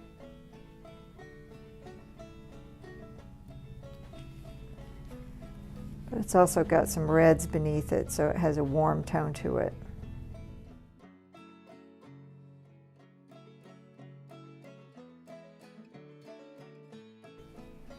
And I'm going to take some of this color and put it in the foreground here. We need to deepen some of this these weeds.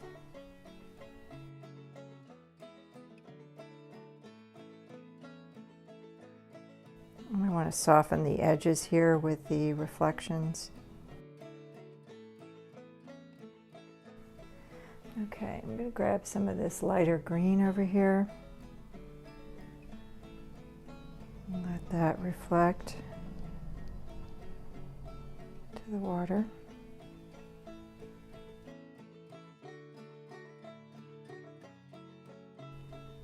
And I want some of these weeds over here to have a little bit of darkness where the light is not hitting them on this side.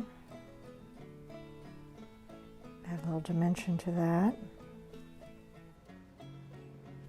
So when you look in a field, it's never just a straight color. It's like the hills go up and down. There's a lot of different dimensions. And when you start looking at grasses, you see all the different colors and dimensions and heights. They dip, do all kinds of fun things.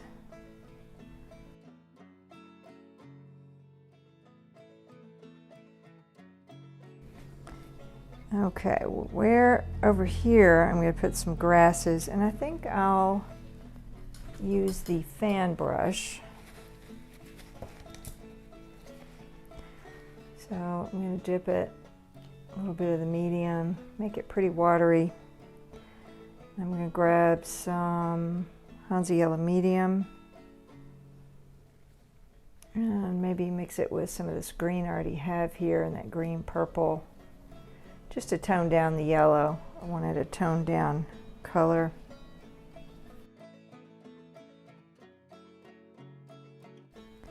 And again, I want to keep this loose looking.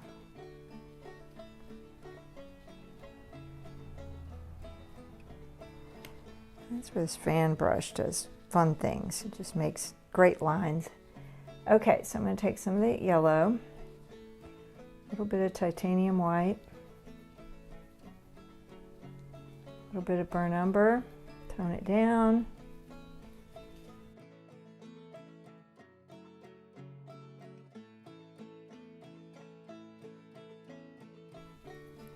So I'm just going to dab a few lighter colors here for highlights, and then I'm going to do a little blending, and then add some more.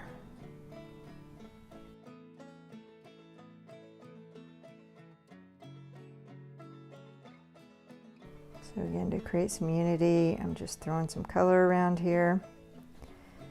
Now when it's like this, at this stage, I like to grab a small brush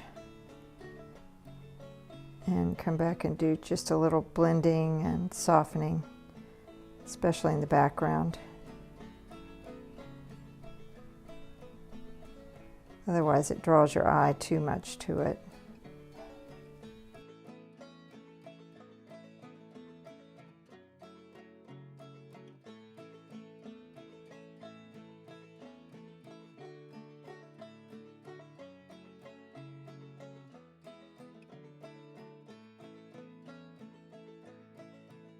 And let's get a little green, kind of a gray green, purpley green. And come in here and create some of these, the base of some of these possible wildflowers or weeds.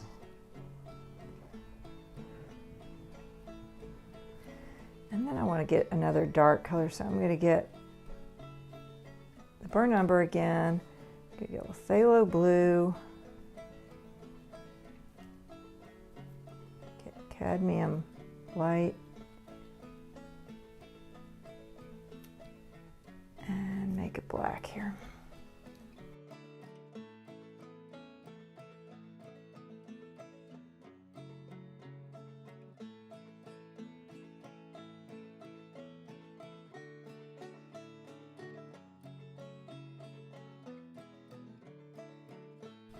I'm going to get a little bit of that lighter green again.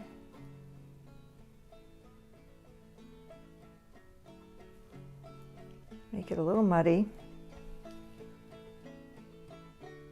And come back in here and have this peeking through the back of the barn to some greens.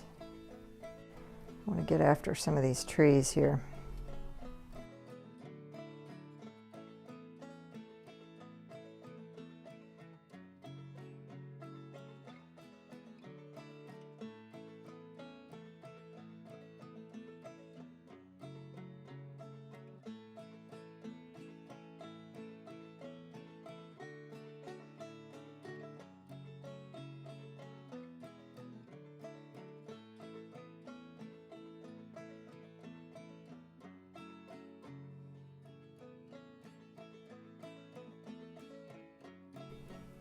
These very thin lines like this, and they're very kind of watered down paint, those will fade back.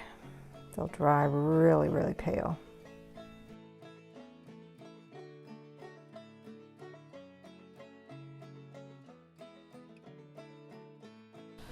Now, I'm still debating this tree limb. I don't know if I need it or want it.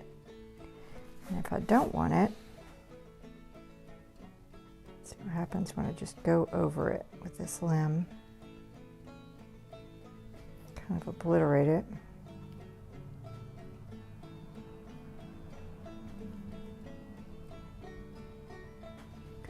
And sort of achieve the same thing I want with some of these interesting diagonals and lines, just with this tree. I don't need that tree. So I'll go back in, create another green, take a little phthalo. Hey, let's try a little King's Blue. Forgot about it. It makes a very high chroma green. Let's see. Add a little cadmium light to that, tone it down.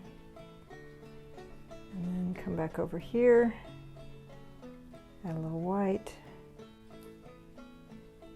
and a little more yellow. And a little ultramarine blue.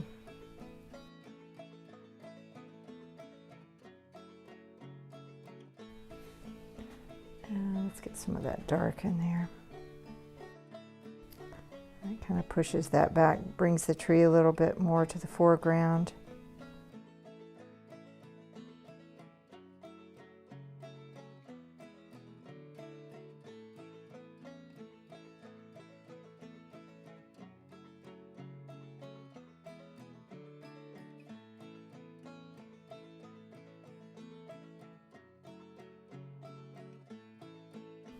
Now, there are a lot of ways to skin a cat when it goes to painting trees and landscapes, so whatever resonates with you. This is just my personal style and my way of trying to stay loose as I paint. Sometimes it's the way I handle my brush, keeps me looser.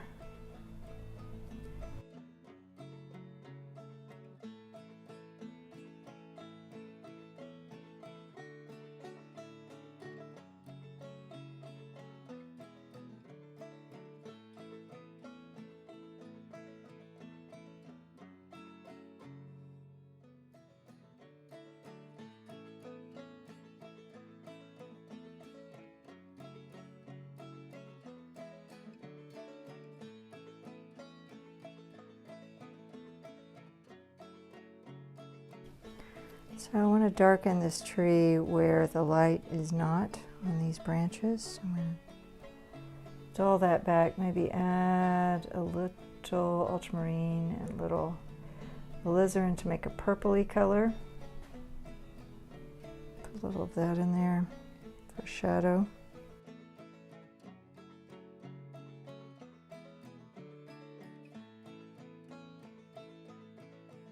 And I need to cover up some of that with some leaves,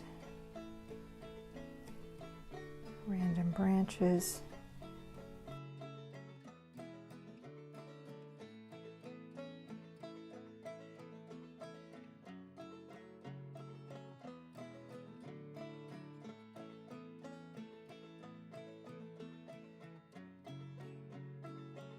In the actual landscape, there was some really light yellow, almost whitish, I think maybe grasses. And I thought they were really pretty colors, so I want to pick that up.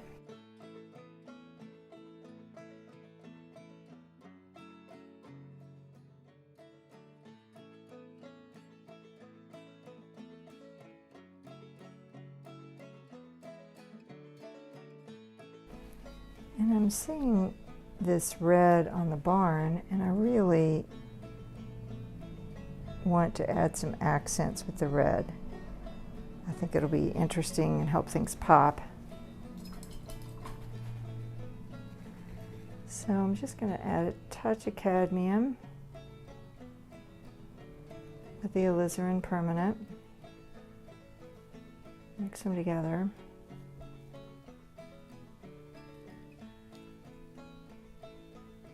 And maybe mix with this white a little bit. Warm white.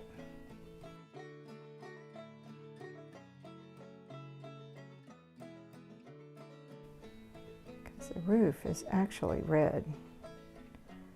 So let me see what happens when I add a brighter red on here, see if I like it or not. I can always dull it back. And it's got this dull kind of purpley tone on it, which helps neutralize this color I'm putting down. Definitely brings it out.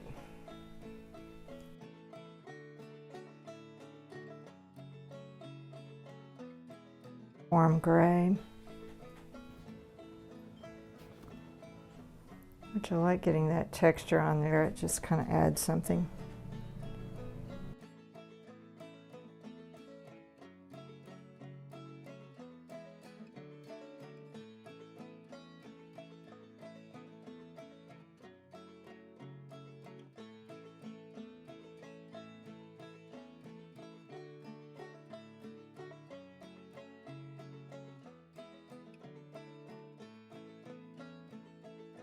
Now, these weeds, I'm going to get some of this umber. Got out of yellow. I'm going to have to get some more yellow. But that makes a really nice, warm, kind of brownish green color. And also keep everything loose. I'm adding a touch of red just because I feel like the foreground needs to have a touch of warmth in it.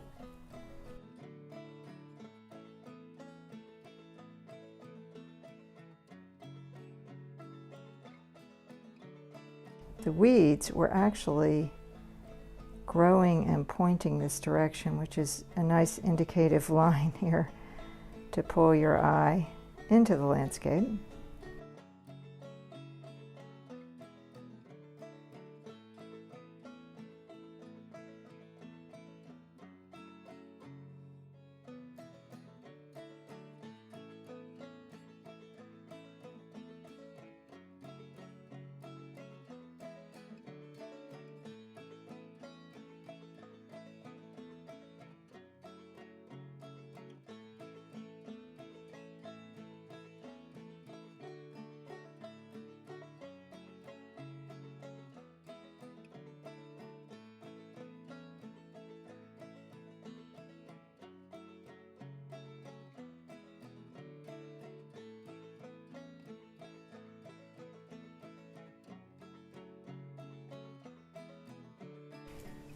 Okay, I'm going to use this little guy to pick up some lighter colors here.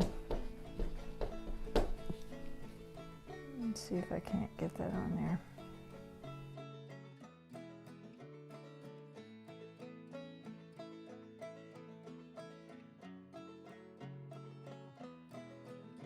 And Squeegee is just used to break up maybe some of your normal marks you might make, and just add a little looseness and unexpected flair.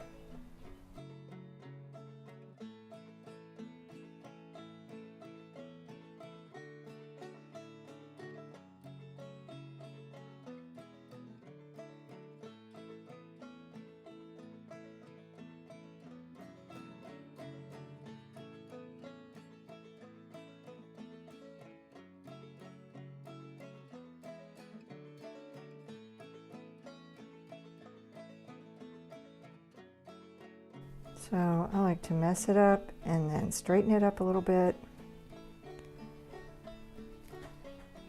So I'm going to come back in here with a little white,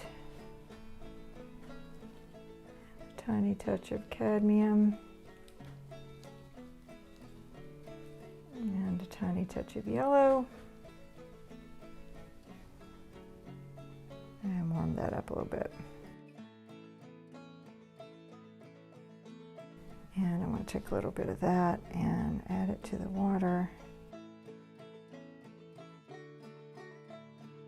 And glaze over this just a hair.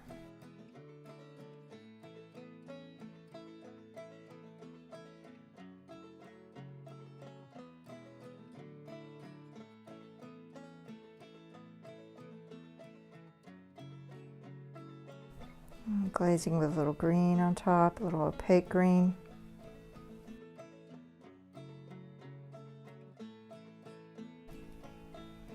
Making this dark color again,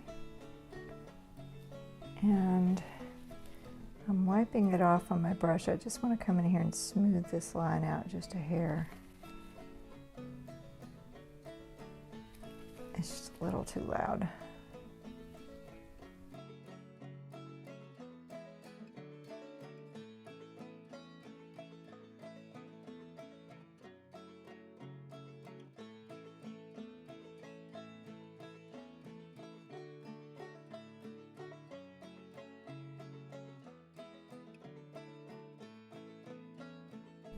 And let's add a little touch of blue here and there because it's pretty.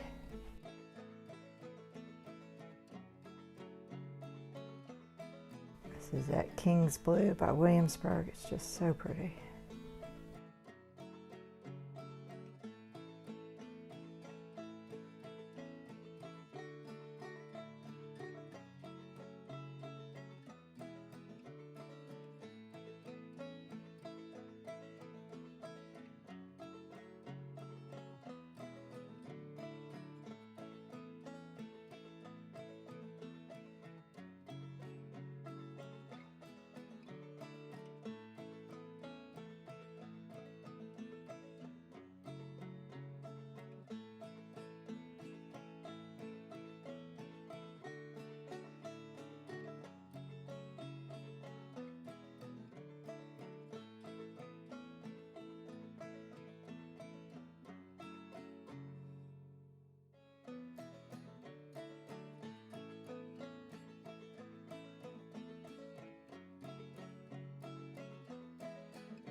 So thank you for joining me today. I really appreciate it. And if you enjoyed this video, please hit the subscribe button.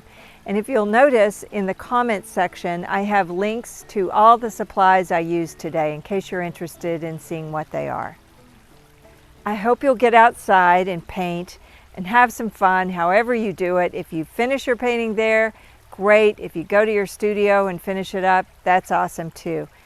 The main thing is that you always have fun with art. I'll see you next time.